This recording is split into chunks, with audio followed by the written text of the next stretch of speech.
morning and welcome to Unity in Lynnwood. We're so glad you're here, whether you're in the sanctuary or at home online. Thank you for showing up. Thank you for your brilliance. So this is our time of silent meditation, and I'd invite you to place your feet on the ground and just take some nice deep breaths.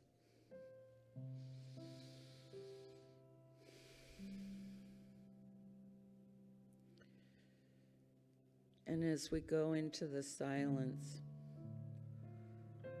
may our hearts be full of gratitude.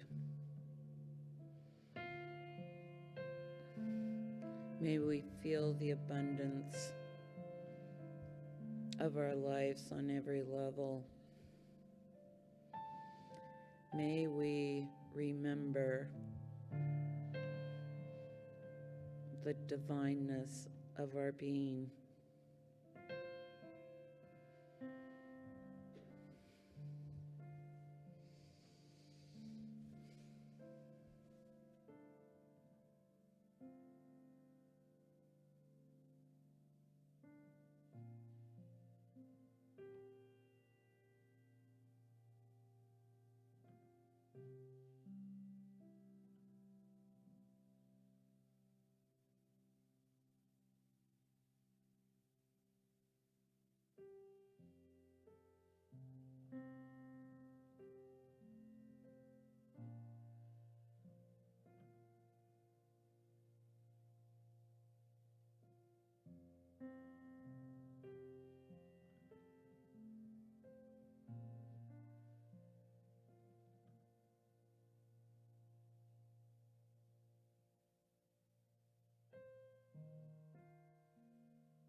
And gently, ever so gently, come back. Come back to this now moment, remembering your divinity, your wholeness, your health, vitality. May you be kind to yourself this week. May you be gentle with yourself and others. And so it is. Amen.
really breaks my heart to see a dear old friend go down the worn-out place again. Do you know the sound of a closing door? Have you heard that sound somewhere before? Do you wonder if she knows you anymore? I wrapped your love around me like a chain, but I never was afraid that it would die. You can dance in a hurricane, but only if you're standing in the eye.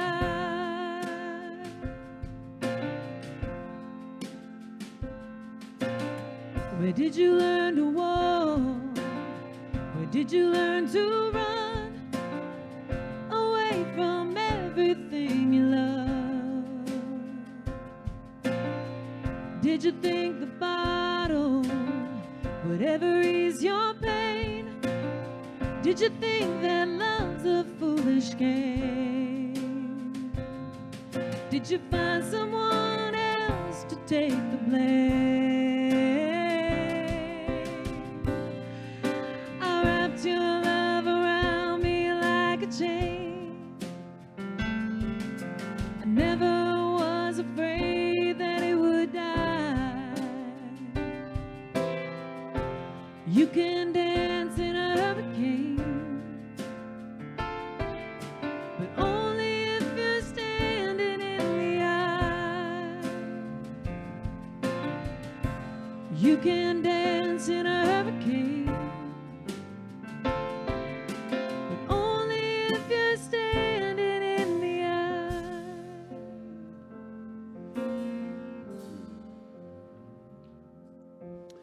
Unity co-founder Charles Fillmore said, "Prayer is not asking, it's a longing of the soul." If you're comfortable doing so, I invite you to close your eyes for a moment of reflection, a time of opening prayer. And let's take a breath together.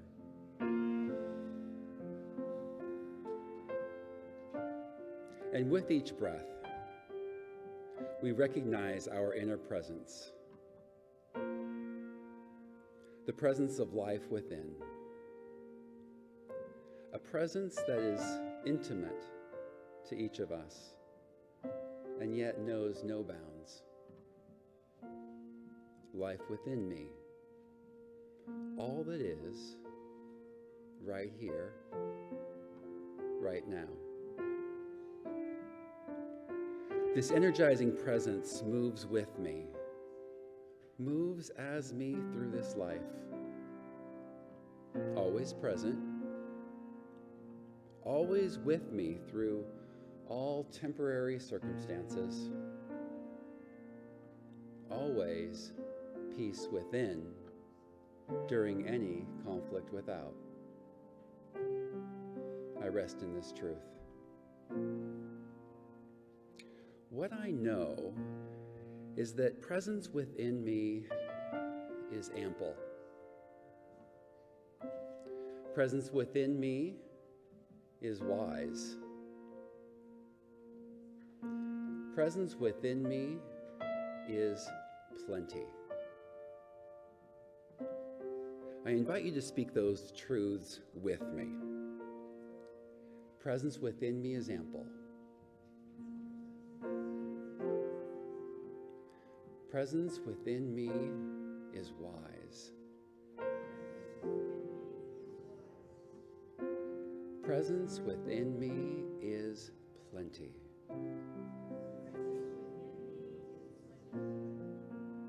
And we are grateful, and so it is.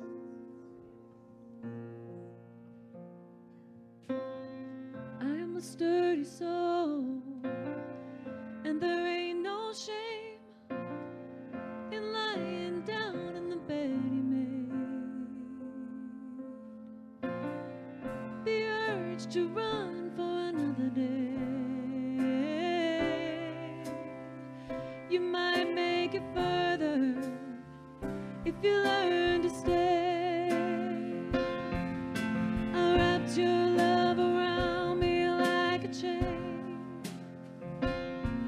but I never was afraid that it would die. You can dance in a hurricane, but only if you're standing in the eye. You can dance in a hurricane, but only if you're standing in the eye. Good morning, Unity in Lynnwood. If you're able and willing, please stand and greet your neighbor. I'm in the right place at the right time. I'm just where I'm supposed to be. I'm in the right place at the right time. I'm just where I'm supposed to be. I'm in the right place at the right time. I'm just where I'm supposed to be. I'm in the right place at the right time. I'm just where I'm supposed to be. Oh, my soul is welcome here. Oh, my soul is welcome here. I am getting the message loud and clear. My soul is welcome here. I'm in the right place at the right time. I'm just where I'm supposed to be. I'm in the right place at the right time. I'm just where I'm supposed to be. Oh, my soul is welcome here. Oh, my soul is welcome here. I am getting the message loud and clear. My soul is welcome here. I am getting the message loud and clear. My soul is welcome here. If you'd like to join us, we're going to be doing our sing-along, I Will Be. Here I am, a vessel to be used. Whatever spirit needs of me, I will be, I will be, I will be. Here I stand. Here I stand. A vessel is here to serve. Wherever love is leading me, I will go, I will go, I will go. Here I am one more time, a little quieter. Here I am, a vessel to be used. Whatever spirit needs of me, I will be, I will be, I will be. Beautiful. That's beautiful. Thank you. Thank you, Kelly. Thank you, Farko. Thank you, Denali. Just gorgeous, yeah. Good morning. We're so glad you're here today. Whether you're joining us here in our physical sanctuary or you're joining us online, we're just glad that you are here. I'm Ken Urie, and I'm a longtime member of this amazing community, and so glad to be your welcome host today as well. Today, on this last Sunday of October, with Halloween right around the corner, many of us remember our childhood days of getting all dressed up in our costumes and putting on those plastic masks.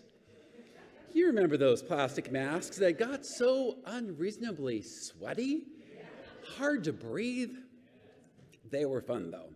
And while we would often take off our masks sometime during the trick-or-treating event, or by the end of the night before we sorted out all of our candy that was chock full in our pillowcases, right?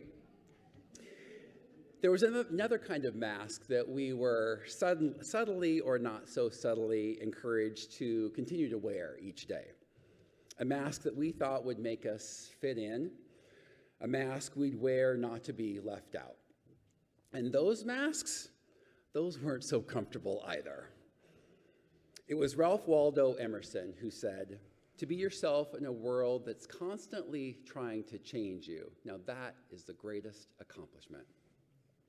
At Unity in Lynnwood, we take Emerson's words to heart. We are here encouraging you along your own spiritual path, a path guided by your inner wisdom, not just to conform to a world trying to change you or that no longer fits you. We support you, we welcome you, and we celebrate you.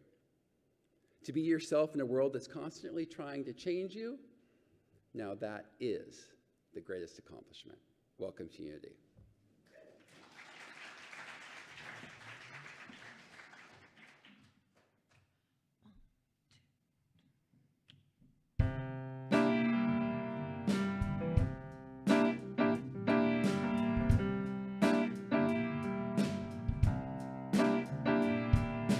There are people who have let the problems of today lead them to conclude that for them life is not the way. But every problem has an answer, and if yours you cannot find, you should talk it over to him. He'll give you peace of mind. When you feel your life's too hard, just go have a talk with God. Many of us feel we walk alone without a friend, never communicating with the one who lives within, forgetting all about the one who never ever lets you down. You can talk to him anytime, he's always around. When you feel your life's too hard, just go have a talk with God.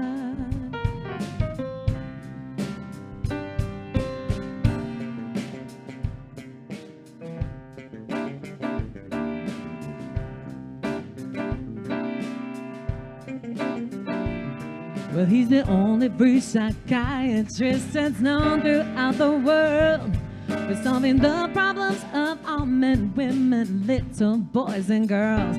When you feel your life's too hard, just go have a talk with God. When you feel your life's too hard, just go have a talk with God. When your load's too much to bear, just go talk to God, he cares. When you feel your life's too hard, just go have a talk with God.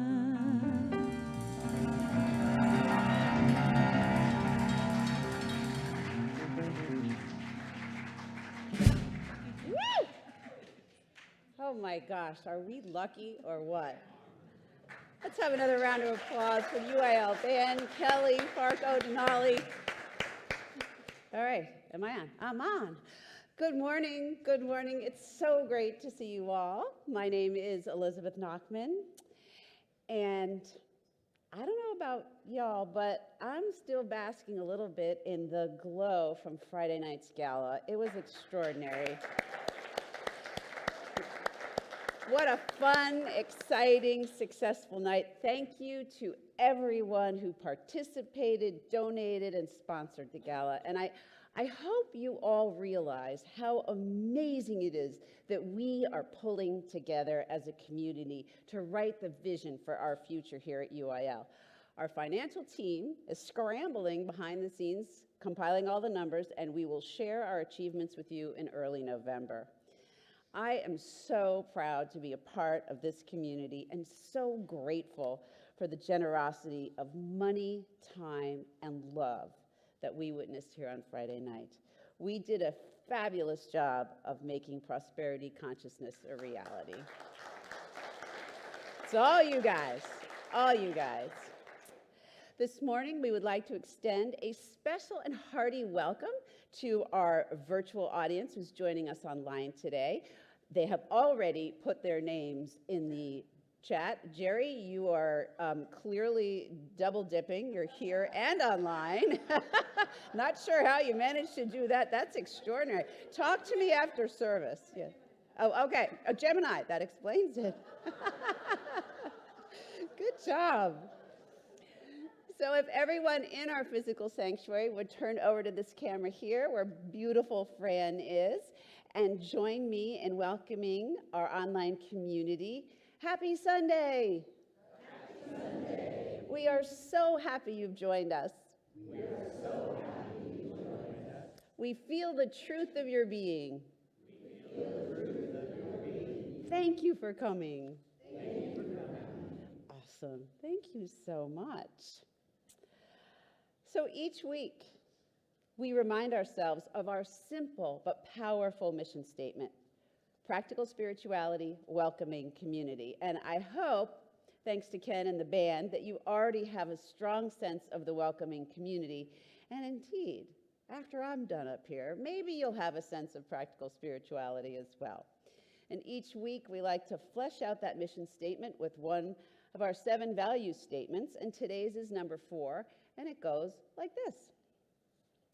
We believe each person is an individualized expression of divinity itself, and we accept each person as such without condition, question, or exception. As a matter of principle, we love boldly. And I might add to that, it takes a lot of guts, or as some of my relatives say, chutzpah, to love boldly. Take a chance this week and tell someone who might not expect it that you love them. And our invocation, feel free to experience this however you like. You can read it along out loud with me, let it wash over you, whisper it, whatever you like. Though imaged and named variously, there is a singular and eternal ground of being from which all life emanates and into which all life retreats. We choose to call this ground of being God. By extension, we come to understand that we are spiritual in nature, human in expression, and limitless in potential. We gather today to remember such truths, to celebrate our unity, and to honor all life. Thank you. Never gets old. This week, we are continuing our conversation about the book, The Eye of the Storm by Gary Simmons, but it really matters not whether you have read the whole book or you've caught up with chapter 6 or joining us for the first time or in fact have no intention whatsoever of reading the book. We know who you are. Seriously, I encourage you to pick up a copy and skim through it. There are some really good nuggets in here, and I promise you won't be disappointed. Here's one of them from chapter 1. I make my life what it means. How about you take that into meditation this week? You could just stop right there, right? So in week 1, Reverend Denise talked about the search for wholeness. And remember, wholeness is not something that you seek outside yourself. There is nothing out there that you are trying to connect with or become whole with. Wholeness is recognizing the truth of your nature and your identity as a spiritual being. Another important concept from week 1 is recognizing that how you choose to relate to your experience is what your experience becomes. It doesn't have meaning until you give it one. In week 2, we looked at making friends with conflict because it is a source of growth. Lucky us. We learned that no one is actually against us. Whatever someone is expressing toward us is about them. Yes, it's not me, it's actually you. I like that. Our job is to figure out how to look at a difficult situation and determine what the discomfort or disagreement is trying to tell us. When you do this, you not only strengthen your relationship to yourself, but you also strengthen your relationship with the person with whom you might have a conflict. So this week, we're going to go into more depth about conflict and why and how we respond to it the way we do. We're also going to delve into communion. And no, I'm not talking about communion as in taking a wafer as the body and wine as the blood of Christ to acknowledge his dying for our sins, although we certainly respect that choice. In unity, we recognize that there is a Christ spark within each of us. And our job is to develop and nurture that spark. So in some way, this lesson is about letting that divinity live more fully within you. As Simmons reminds us, separation is a way of avoiding the pain of being too close, too vulnerable, too innocent. Who among us can't remember some memory as a young child that still stings with shame, humiliation, or rejection? I have a good one. My grandmother, a New York City public school teacher for 30 years, started to give me spelling tests as soon as I learned the alphabet. I couldn't have been more than about 5 or 6 when she gave me the word liquid, which I promptly spelled L-I-K-W-I-D. She laughed and laughed and laughed. It probably not unkindly, it was cute, it was funny, but I remember feeling, oh my gosh, I'm just so dumb. And it's hard to shake something that visceral. I'm sure you have at least one or, a couple hundred of those stories of your own. Or particularly for the guys out there. Yeah, I'm aware this is a little bit sexist, but, how about this one? The need to win.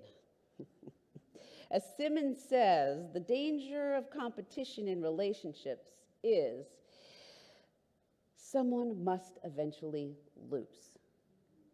The loser becomes diminished, angry, and resentful.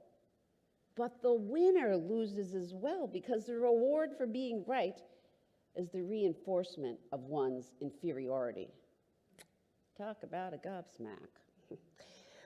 When you think about how ingrained the push to win is in most cultures, it's no wonder we carry that zeitgeist around with us for decades.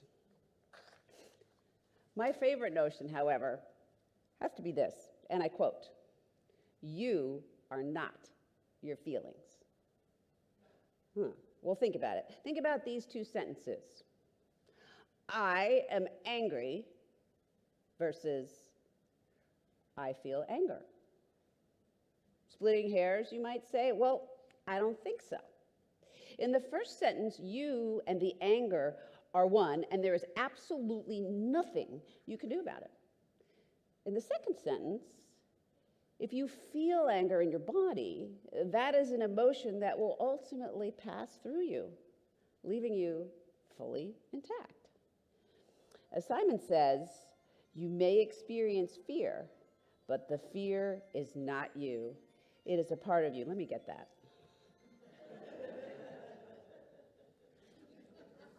Oh, was it for me? Okay, I'll call him back. Sorry. So conflict, yes, that's what conflict is next. I don't know about you, I don't typically seek out conflict, but nevertheless, it seems to come find me anyway, right? It just sort of, there it is. I have a good story here too. Like many mothers of teenage daughters, I was often the object of exasperation at best and contempt and derision at worst. Yes, anybody? Adolescence for us was compounded by our twin daughters' first 3 years in a very distressed biological home and then in an orphanage in Russia. For one of my daughters, that first little drip of estrogen turned her from a sweet, feisty firecracker to a virtual hellion. And one afternoon, in the middle of her 13th year, she became furious at me over, I don't know, the color of my sweater or something, you know. And she went on a tirade, which went something like this, and by the way, delivered within an inch of my face, right? I hate you, I hate you, I hate you. You're not my real mother anyway, and I never liked you. Let me tell you, as someone who had devoted the last 10 plus years of our life trying to create the most loving and kind environment possible for her daughters, these words hit me pretty hard. You want me to take this not personally, seriously? Oh, but it's all about me, right? It's all about me. That's, of course, what our egos think because they have no other perspective on the matter. But remember, no judgment is about you. It is about the person who is doing the judging. But when you react by making the other person wrong or by defending yourself, you make the judgment mean that it is about you when it's really not. It is about what is missing for the other person. My daughter didn't really hate me. She hated that a potential bond with her biological mother was ripped away from her through no fault of her own and replaced with a drug and alcohol addicted parent who couldn't care for her. I just happened to be along for the ride. There was no amount of love or kindness or giving or anything that could make up for that wound. Simmons talks about the four winds of conflict: separation, misperception, competition, and defensiveness. I'm pretty sure that I can feel each one of those all before breakfast. How about you? These are the conditions that support the storm. Separation means I think I am separate from you or from the world. If I forget that we are one, I am much more likely to engage in a battle with you over, say, I don't know, whether we should invite your mother for a week's visit. Misperception arises when I think you have done something to me or I persist in believing that you are against me. You know, something like, when you go play golf, it means you don't love me. Competition has two flavors. I think you are better than me, or its sibling, I think I am better than you. And either way, that's a lose-lose situation. And finally, defensiveness means that I am not safe and I feel the need to defend myself against you or someone else. Or I need to defend my position to make myself right. In support of this last one on defensiveness, there's another story from the book that I'd like to leverage, but making it a little more personal just for illustration purposes. Tim, I hate to air our dirty laundry in public, but maybe this will get results. You never take me out to dinner anymore. Yeah, this was a story that Gary Simmons told about his wife in the book.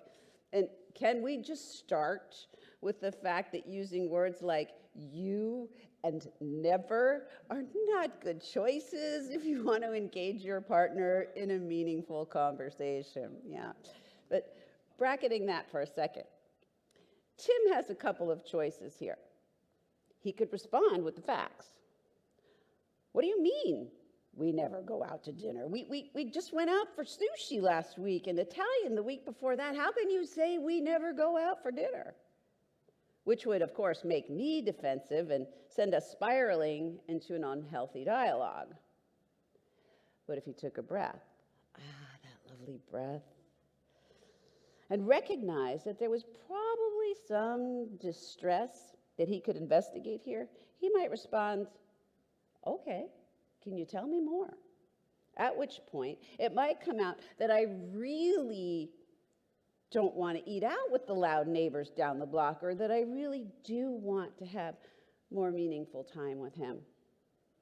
Whatever it is, not assuming it's about you is always the better choice. And as a footnote, we're a couple of cancers and we never go out to dinner anyway because we were at home all the time. So what do you do in a situation like this? Gird your loins and prepare for battle? Lash out with venom and vitriol? Perform the ultimate smackdown? Like flipping off the driver who cuts you off? These are probably not the best tactics for the relationship or for your own mental health. How do we choose healthier ways of handling conflict? The first one is communion. I mentioned that earlier, but in this case, communion means being connected to life and connected to God. It also means common union. It is the eye of the storm of separation. When you are not connected to your wholeness and your worth, you often misread another's intentions and think they are judging you or disapproving of something about you.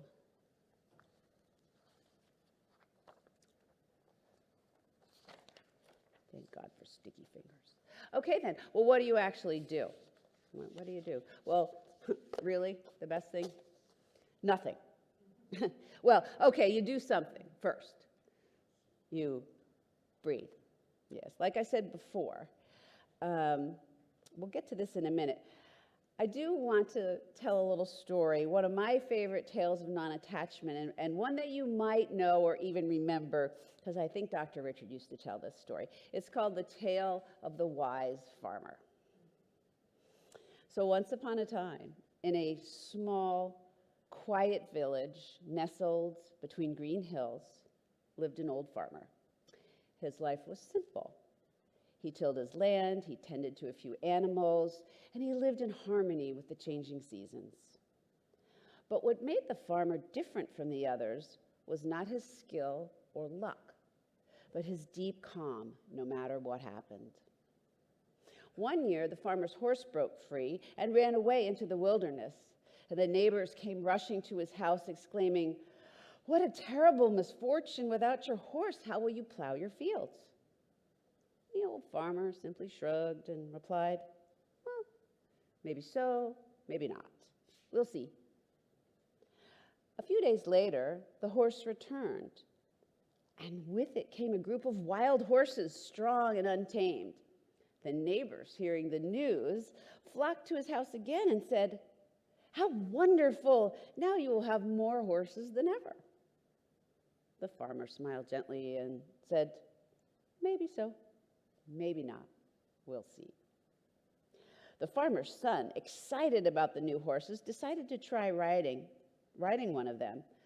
But the horse was wild and threw him off violently, breaking his leg. Once again, the neighbors came to express their sympathy. "Such bad luck. Your son's leg is broken. Who will help you with the harvest now?" The farmer, calm as ever, responded, "Maybe so, maybe not. We'll see." A few weeks later, soldiers came to the village recruiting young men for war. But when they saw the farmer's son with his broken leg, they left him behind. And the neighbors, amazed at the turn of events, exclaimed, "How fortunate! If your son hadn't broken his leg, he would have been taken to fight." And again, the farmer smiled and said, "Maybe so, maybe not. We'll see. Okay, good story, but you think being that farmer is easy? Yeah, no. In fact, I sometimes get mad at books that, tell you that you should do something, but really gloss over exactly how you're supposed to get there. You don't just wake up one morning with the supreme chill of that farmer, right? Who among us doesn't remember the line from Matthew 5:39 where Jesus says, "But I say to you, do not resist an evildoer. But if anyone strikes you on the right cheek, turn the other cheek also." Perfect response if you want to be a non-reactive, non-violent person, right? But I don't know about you, but my inclination if someone were to slap my cheek would be to ball up my fist and deliver a swift punch. Yeah, probably not my best Jesus moment. But there is no magic potion to make you fully realized and complete. Well, unless your last name happens to be Christ, Gautama, or Rogers. No, you have to practice. We have to learn at the moment that something distresses us how to stop before we react. Mindfulness meditation is a really good way to get in shape for this event. Here's how it works. You settle in for meditation, whether for 5 minutes or 50 minutes, and decide to focus on something, be it your breath or music or counting. It could be anything. When you notice you are distracted from this activity, say by an itch or the thought that you forgot to take out the garbage and now your partner's going to be really pissed off, you actively let that thought go and turn back to the object of your focus. Well, why does this work?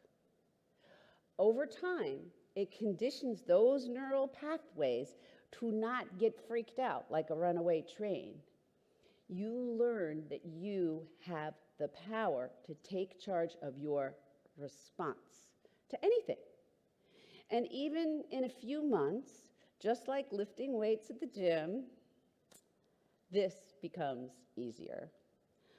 So when the stakes are higher, say your boss is yelling at you, you have the skills to be like the farmer or the Buddha. Some people call this moment the sacred pause. As the wonderful teacher Pema Chodron says, the most precious opportunity presents itself when we get a glimpse of spaciousness, when we sense that there is a gap in the mental and emotional process. This is the sacred pause, a moment in which we can let go of the storyline and simply feel the energy of our experience. In the spirit of practical spirituality, let's take a look at some things you can do when you find yourself confronted by one of the 4 winds of conflict. Number 1 is to look for an opportunity when you feel judged or attacked by someone. If my kid says, "You always give my sister what she wants, but not me," what can I do? I hope you've got this by now. First, breathe. Not about me.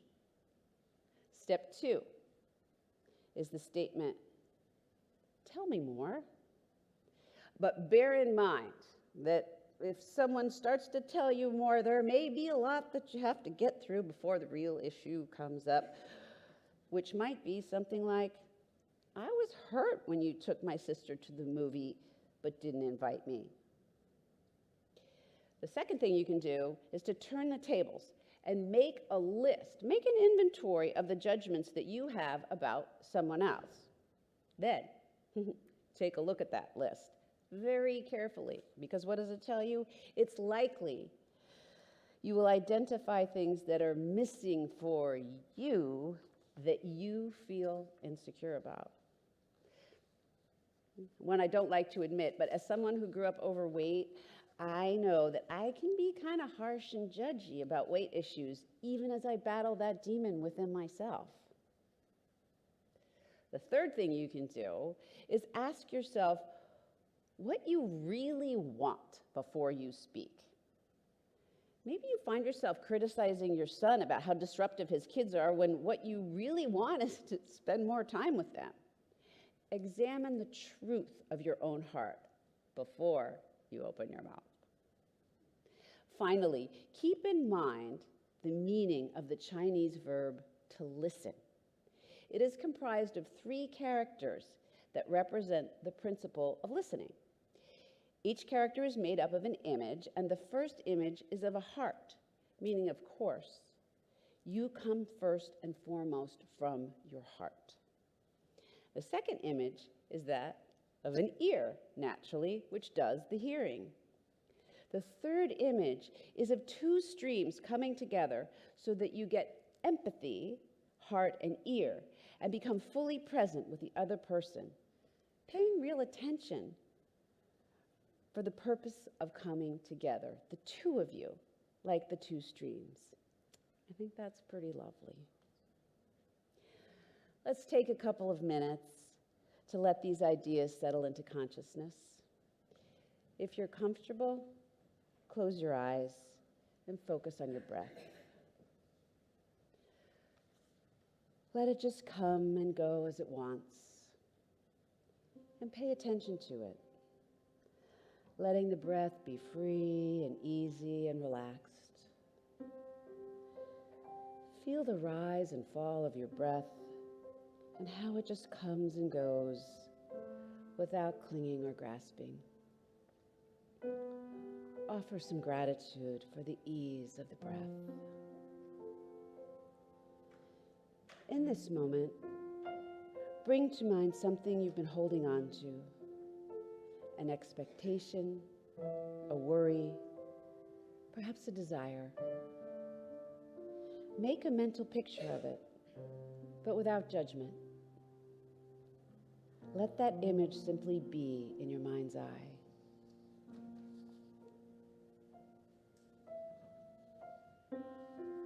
Now, as you exhale, silently say to yourself, I release. On the next inhale, say, I welcome what is. Continue this gentle rhythm for a couple of breaths.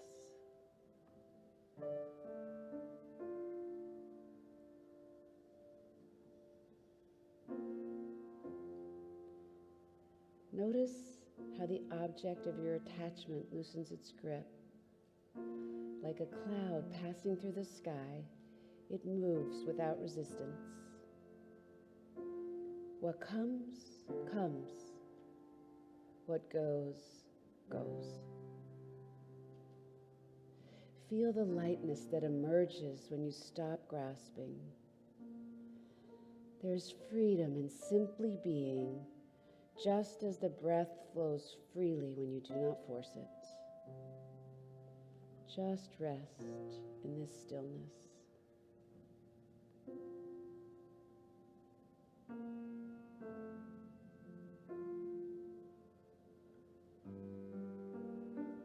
Take a final deep breath, and when you're ready, gently open your eyes. Carry this sense of non-attachment with you into your day, knowing that peace arises when we allow life to unfold as it is. And so it is.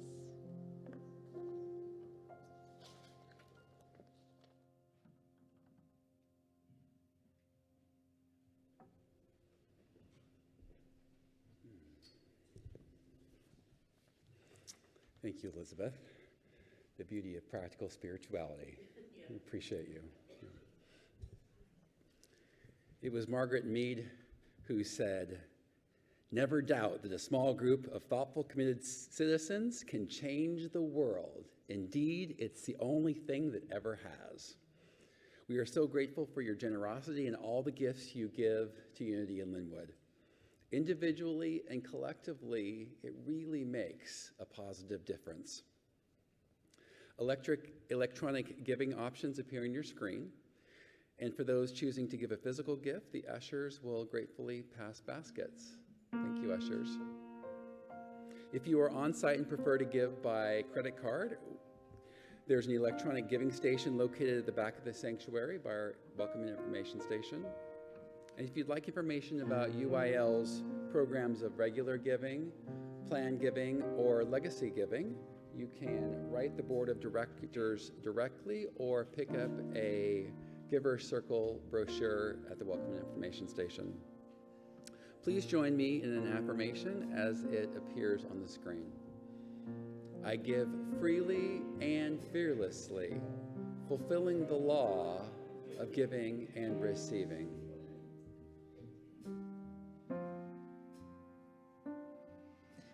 Blessed always, blessed always, for the arms of God surround us. Let our joy be so triumphant that we rest in God and say,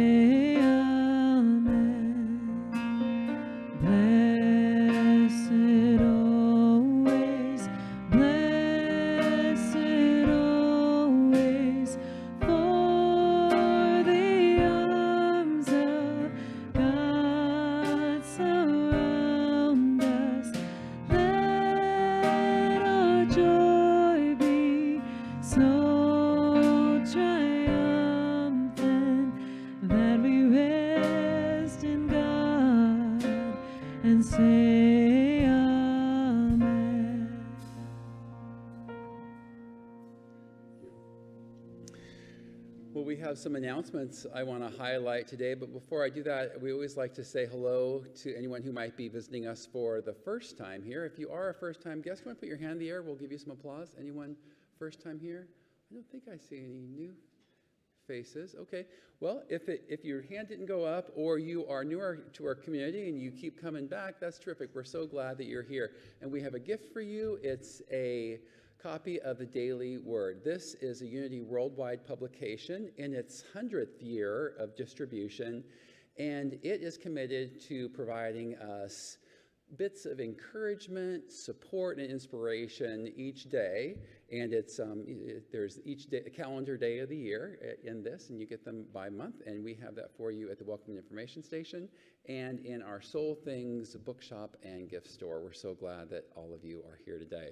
And everyone is invited to come across the hall after service into Friendship Hall, where you can enjoy some beverages and refreshments and deepening our relationships with each other.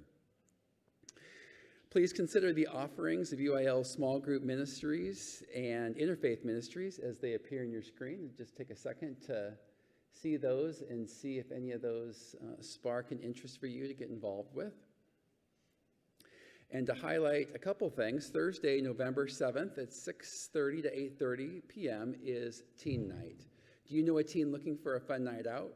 We're excited to invite them to Teen Night. It's a fantastic opportunity to hang out, connect, and make new friends. Spread the word and let them know about the special event just for teens, and there's more information available on our website. And Sunday, November 10th at 12:30 p.m. is Path to Membership. Curious about becoming a member of Unity in Lynnwood? We would be honored to have you join us. Join Reverend Denise for an information session on the process, and virtual membership is also available.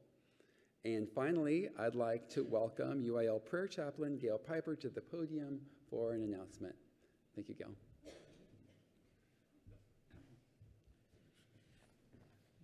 Hi there. Such a friendly lot. I love it. Okay, good morning. Good morning. Let's get on with the script. Every fourth Sunday is when we highlight one of our many prayer opportunities here at Unity in Lynnwood. We have a team of 9 prayer chaplains, and every week 2 of us are here to pray with you after service.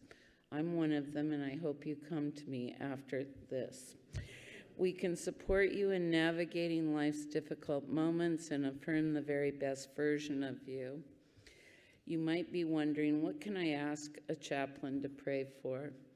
Ask for anything that matters to you.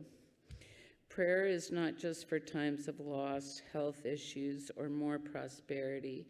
It can be a few moments to celebrate something you are grateful for in your life. Prayer is a deep communication, an affirming of your connection between your human self and the presence of the power of God within you. So whether today finds you in the valley or on the mountaintop, know that we are available to pray with you here in the sanctuary after service. You can also submit a written prayer request using the card found at the back of the chair in front of you and put it in the box to the right of the back door, or submit a request at the UIL website under the prayer tab. Today we are also available after service in the family room. Ken told me to do that. So I'm doing it. Because I've learned how to follow directions. That's been a hard road. Often not pretty. Okay, this is a silent experience where a prayer chaplain connects with you in the energy of wholeness. The chaplain does not need to know the reason for your request. We'll have you sit in a chair while we stand behind you, place our hands on your shoulders, and quietly connect with the presence of God and bless you in your wholeness. So thank you, and come and see me after, please.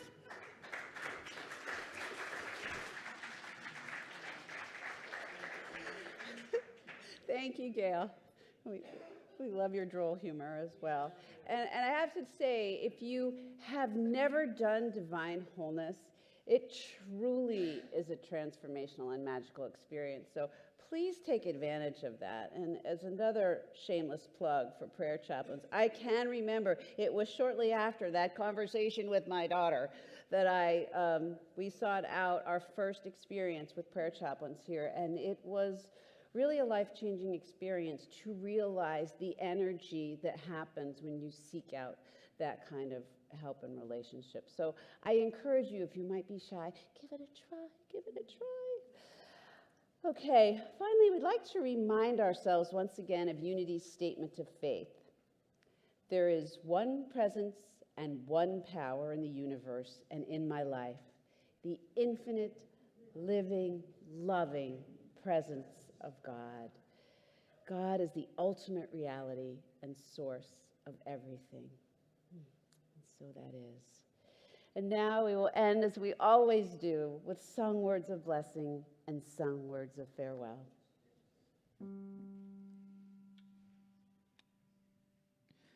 May the long time sun shine upon you, all love surround you, and the pure light within you guide your way on, guide your way on, guide your way on.